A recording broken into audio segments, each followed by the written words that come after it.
Welcome back to Neurodiverse Christian Couples. I'm one of your hosts, Dr. Stephanie Holmes, and my sidekick and husband, Dan, is unable to be with me here today. I have with me as guests authors Sheila Gregoire and Dr. Keith Gregoire. Thank y'all so much for being on the show. Thanks, Stephanie. It's good to be back. Thanks for inviting us. All right. Let me tell y'all about them. Although if you've heard my podcast, you've heard Sheila on before. But Sheila Gregoire is the face behind baremarriage.com, as well as a sought after speaker and award-winning author of 9 books, including 2 of my favorite, The Great Sex Rescue and She Deserves Better. With her humorous nonsense approach, Sheila is passionate about changing the evangelical conversation about sex and marriage to make it healthy, evidence-based, and biblical. She and her husband, Keith, live in Ontario, Canada, and Dr. Keith is joining us today. He is a physician and co-author with Sheila of The Good Guy's Guide to Great Sex, companion to her award-winning The Good Girl's Guide to Great Sex. Currently, Keith spends most of his professional time providing pediatric care to remote communities in Northern Ontario. So excited to have you guys on to talk about your new book, The Marriage You Want. And as is always my favorite, it's research-based. So will you start off with how you did the research? Because for some people, they just automatically like, oh, well, that's the Gregoires. It's not good research. So let's talk about the research and how we started the research process. Yeah, it's amazing how when people disagree with your research, they just say that it's not good. So this is our 4th study. Our first one was for the Great Sex Rescue. We surveyed 20,000 women for that one. And then this one, we surveyed about 7,000 people, 1,300 of whom were matched pairs, which is really cool because if the husband answered one way, we could see how that affected the wife and vice versa. So that was a new one for us. We were really excited about that. And a lot of people say, well, why did you start out with 20,000 and now it's only 7,000? Because we broke SurveyMonkey, and SurveyMonkey used to let you do 20,000, and now they put a cap on it and they charge you more if you get more people. So we just get the maximum we can get before we have to pay a ton more. And what we really do is we're not just looking at frequency stats. This is what I want people to understand is we are seeing how when people answer a certain way about what they do in their marriage or what they think, we then can look at how that affects marital and sexual satisfaction because we measure them against people who do different things in their marriage or think differently in their marriage. So we have to have people who think differently in our survey. We can't have people who all agree with each other, or else we wouldn't be able to have any findings. Yes, I took the survey because I wanted to see the questions for myself. So Dan and I both participated, and it was lengthy. I mean, it took about 30 minutes. Yeah. Oh, you were 30 fast then. You were I think the average was 42. Okay, I do read really fast. And then, well, it took Dan a little bit longer because he likes to be very cautious and, accurate in his approach. But I liked at the end, you did have things about neurodiversity for ADHD or autism and, various spaces to choose. So I see in the book you mentioned ADHD. Was there not enough autism or Asperger responses, or you just decided to go with ADHD? Or we decided to mostly go with ADHD. We just didn't want to dip our toe into the neurodiverse stuff quite too much. Well, I mean, it needed to be addressed. Yeah. And I think that's one of the things is that it's not addressed in the majority of marriage books that I've read anyway. But at the same time, I have some expertise in that in children as a pediatrician, but I don't think that we don't have expertise in the specific problems that you deal with in a marriage that is also dealing with neurodiversity. But the other thing is what's healthy is healthy. And you do need to communicate and you do need to show up for each other. And so we're just showing you what that looks like. And our point, because in the chapter that we talked about ADHD, we used it as an example, but we were talking about there can be many, many different things that make life difficult for some people or make relationships a little bit more difficult or more challenging. And the simple fact is, even if something's difficult or challenging, you still got to figure it out once you're married. Yes. Yeah. Yes, that is the whole premise of this entire podcast is trying to help neurodiverse Christian couples figure it out. And sadly, in talking to a lot of my colleagues, I'm part of a kind of a think tank of people who work, and all of them have decided they don't want to be me working with Christian or religious neurodiverse couples because they're actually doing better. The non-Christian, non-faith-based neurodiverse couples are actually doing better without faith, rules, religion, and roles involved. Yeah. So it does create a stickier place in the Christian space if some of the beliefs are really rigid or super fundamentalist or very gender roles based. That tends to be very difficult in a neurodiverse Christian marriage. But in other neurodiverse marriages where that is not a factor, they are actually doing a little bit better, which is kind of sad to me. I feel like we should be doing better as faith-based people. Okay, wait, that is fascinating. I got to have you on my podcast talking about that because that is fascinating. Wow. Yeah. And sad. Yes. There's probably something in couples where there is neurodiversity that is just amplifying the harmful effects that are there. Because even in neurotypical couples, these teachings of strict role-based kind of marriages they're not helpful there either. But it may be that there's a mix there that the two of them are amplifying each other in some way that makes it even worse, maybe. Yeah, one thing Sarah McDougall said was she believes that a lot of autistic men tend to be drawn to high demand, high control religions because of rules and roles. That makes sense. And so she's kind of seeing that. Of course, we don't have research data on that, but that's kind of anecdotally kind of what she's seeing. And I see some of that too, especially in certain regions of the United States. But you hit the four main things that come up in neurodiverse relationships all the time, which is balance or unity, you call it, affection, responsibility. And that's really, really where I want to focus today. And for emotional connection. And with neurodiverse couples, connections is a whole different thing. But responsibility and mental and emotional load, I would really, really love to dive in there. So let's start with the famous triangle. Can you start with us there? Because I used it in counseling all the time when I was a professional counselor. God's at the top and the wife and the husband is a perfect equilateral triangle. So talk through us how that triangle can get misshapen and out of form. That's section 1. Section 2, I want to talk about frills, all the frills, but I don't have to be engaged. And then 3, I want to take us to responsibility. So those are the 3 main areas I hope we hit today. So the triangle, start there. You want me to? Okay. So the thing about the triangle is that all of you matter. I think often we focus on God being at the top, which is yay. We want God at the top. Absolutely. But you guys matter too. Each of you matters. And part of the problem that we can run into is that we don't show up in marriage as who we are. We show up in marriage as who we think we're supposed to be. So we adopt roles, the gender roles. I'm fulfilling a gender role, but then I'm not really who I am.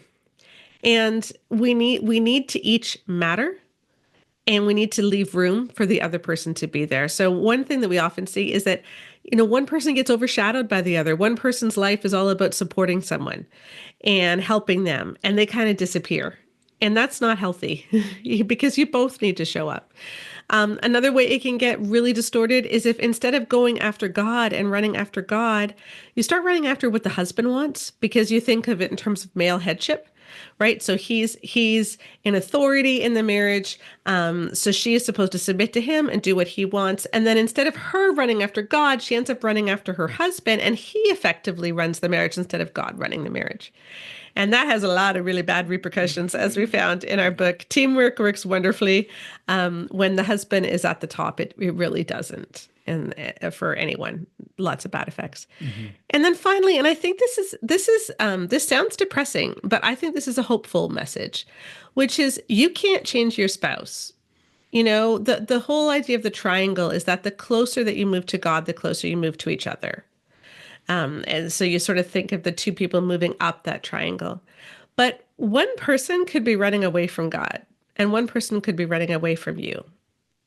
And no amount of prayer is going to change that necessarily, right? God gave us free will, and if someone wants to run away from God, God lets them. And while that sounds super depressing, I think that that's good news because I think a lot of people have been feeling it's my fault if my spouse is treating me badly because I'm not praying enough, I don't have enough faith, etc. But no, that's not a burden you were ever supposed to carry. And so I think that's important for people to hear. You can't fix your marriage by yourself. A marriage being healthy requires both people wanting to work at it. All right. And God gave us a will, and he does not override our human will. And so there's like a myth I like to talk about when this subject comes up. My husband and I read this in a book called Exodus, the I think it's Exodus you almost passed over, and it was written by a rabbi. And he talks about, this is a quote that's all the women I work with talk about, but what about when God changed Pharaoh's heart? God did not change Pharaoh's heart. So eventually Pharaoh does chase them down to the waterfront, right? So even in the God hardening his heart, what the rabbi said was, what that really means in Hebrew is God used the pride that was already within him and strengthened that to his advantage. He didn't change him. And so when the death softened his heart, yes, we're all vulnerable during times of grief, but he did not change. So a lot of women get caught up in, I just got to pray that God will soften his heart like God softened Pharaoh's heart. And so prayer is important, but it might be more of support, or maybe people will come into their life, or that he'll have opening ears that will hear, but that still doesn't mean God's going to trump your will if you don't want to, or you're not motivated to change. Prayer alone is not the answer. And I think we're kind of agreeing on that point. It's important and God's important, but he just doesn't trump who we are as people. He doesn't take over our will, or he wouldn't have put a tree in the garden. It was about a choice and choosing him and choosing each other. So that's so important, because I think, like you said, so many women especially feel like if their marriage isn't doing well, even though in fundamentalist places, we'd say the mantle of the marriage is on the husband, it really is actually put on the wife.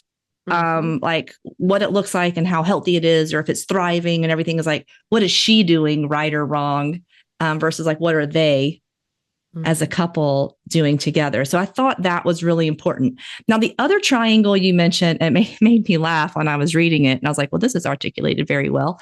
So you have like the, what do you call it? Like the needs of the marriage. And so talk a little bit about, and maybe, Keith, you can kind of talk a little bit about this, how some people don't want to do the basis and the foundation of marriage, but they want all the frills and sex and benefits of marriage, but don't want to do the foundational work. So will you kind of talk a little bit about that?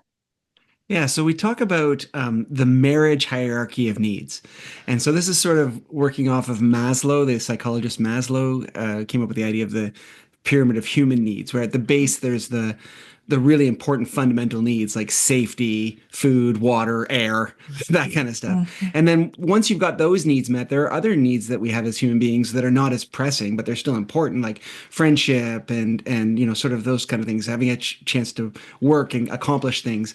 And then up the triangle, you go higher and higher till you get to like self-actualization and sort of spiritual fulfillment and those kind of high level needs. And they are really a hierarchy. One of the jokes we make in the book is that a lot of people prioritize sex, but nobody's worried about sex when you're being chased by a bear. Like we do rank these needs, right? And the problem that a lot of Christian marriage books, well, marriage books in general, but Christian marriage books particularly do, is they talk about meeting each other's needs, but they don't ever give any attention to, what kind of need is it? Because if I'm at the bottom of this pyramid, barely getting by, and you're at the top of the pyramid living your best life, and you're asking me for more before you give me something to help me in my like struggling level, that's not fair. And so we talk about being on an even playing field. And one of the analogies we use, exactly what you said, is what are the foundations and what are the frills? So if you're asking for things that are really in effect frills, before you give your partner things that are foundational to their emotional health, then that's just not fair. And we talk about how to deal with that. Yeah, here, let me tell you a story to illustrate it, okay? And this is what we use in the book. And we made this couple up, but they're very similar to the emails that I get every day at Bare Marriage. But let's talk about Gabriella and Brad. So they've been married for 10 years. They have 3 little kids. She works as a nurse. She does a lot of shift work. She's exhausted all the time. She does most of the childcare, trying to figure out who's going to watch them when. She does most of the meal prep, and she's just very hands-on with the kids. Their sex life was basically non-existent. And then 6 months ago, Brad confessed that he's been watching porn their whole marriage, and now it's just fallen off a cliff, and they haven't had sex since. And she feels really betrayed, and he hasn't really been doing any work to try to rebuild trust. And so she's just lost all affection for him.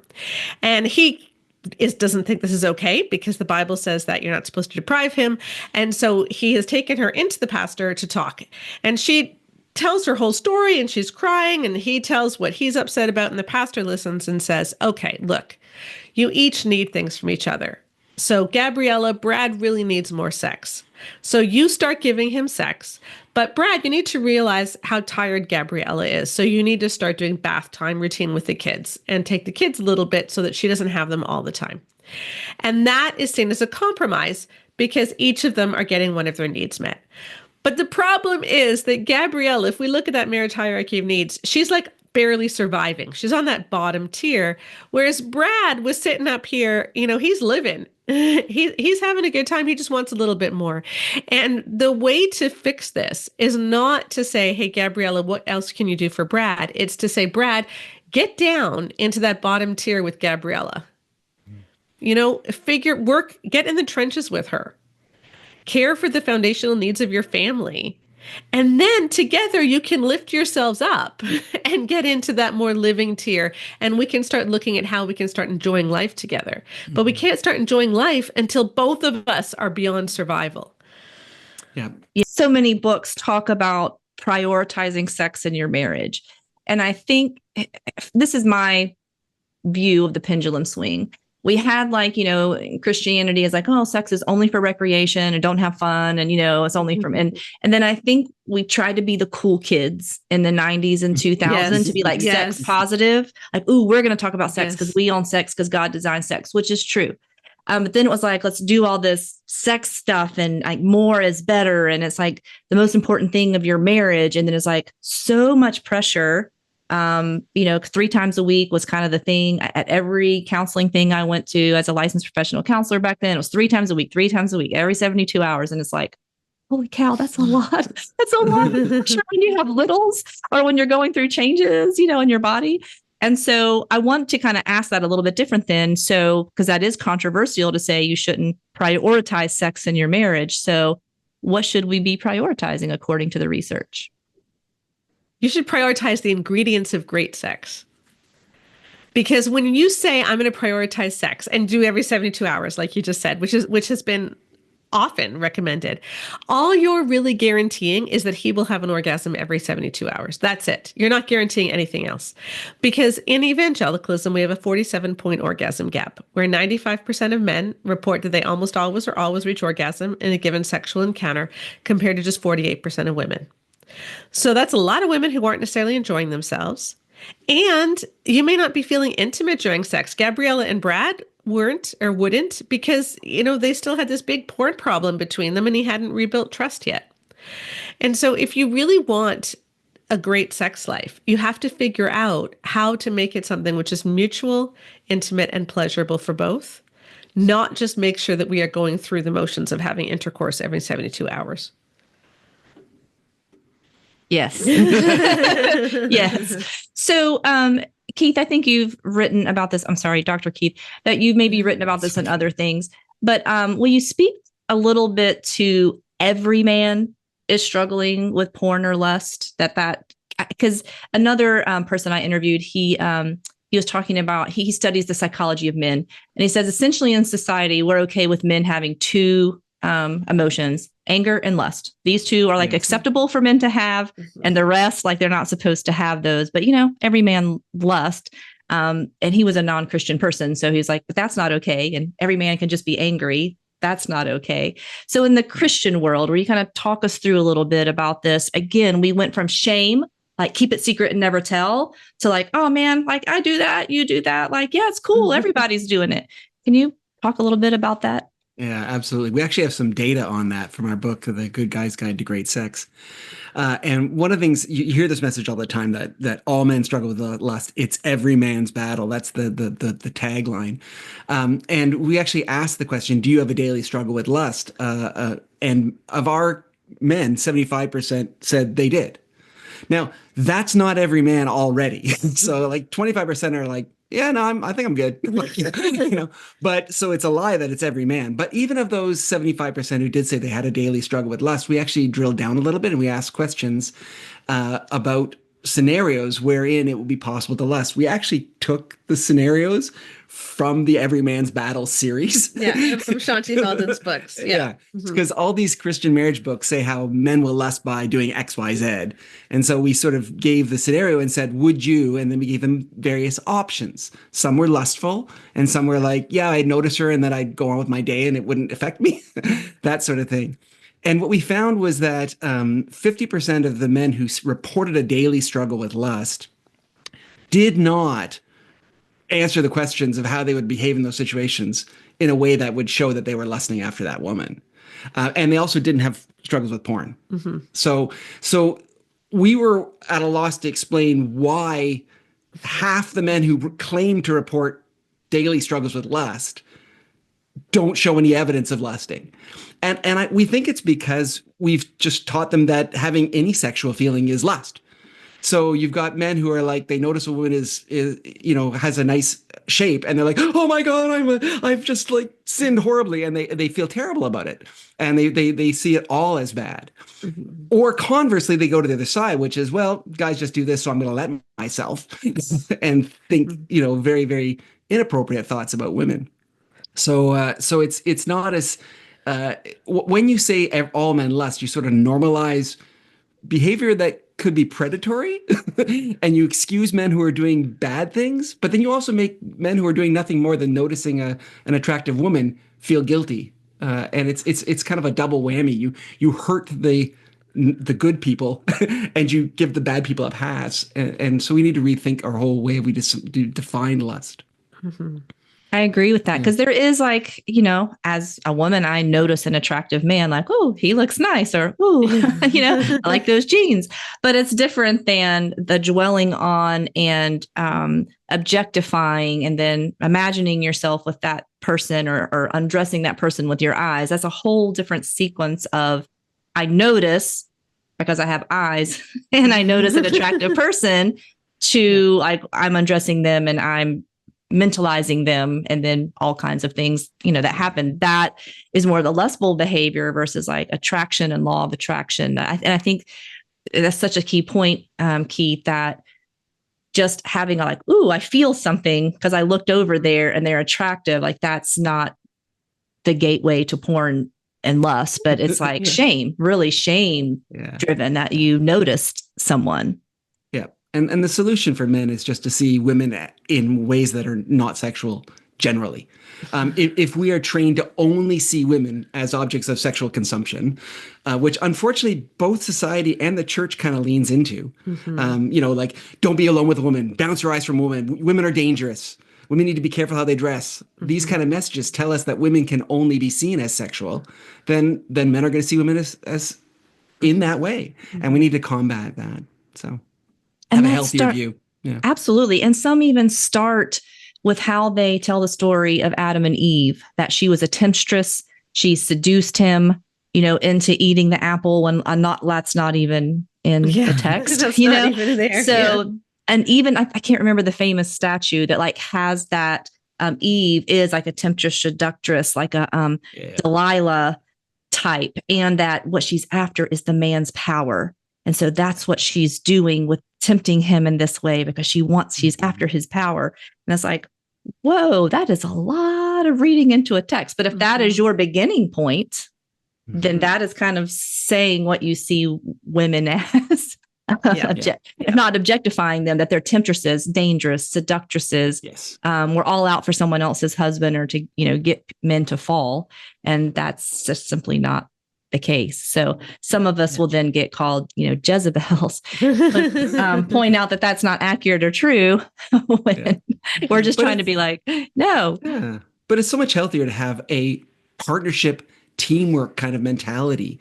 All this us versus them stuff between men and women is crazy, and it harms Christian marriages. And in our book, we try and talk more about being a team and working together as opposed to, making sure each of you does what God wants a man to do and a woman to do.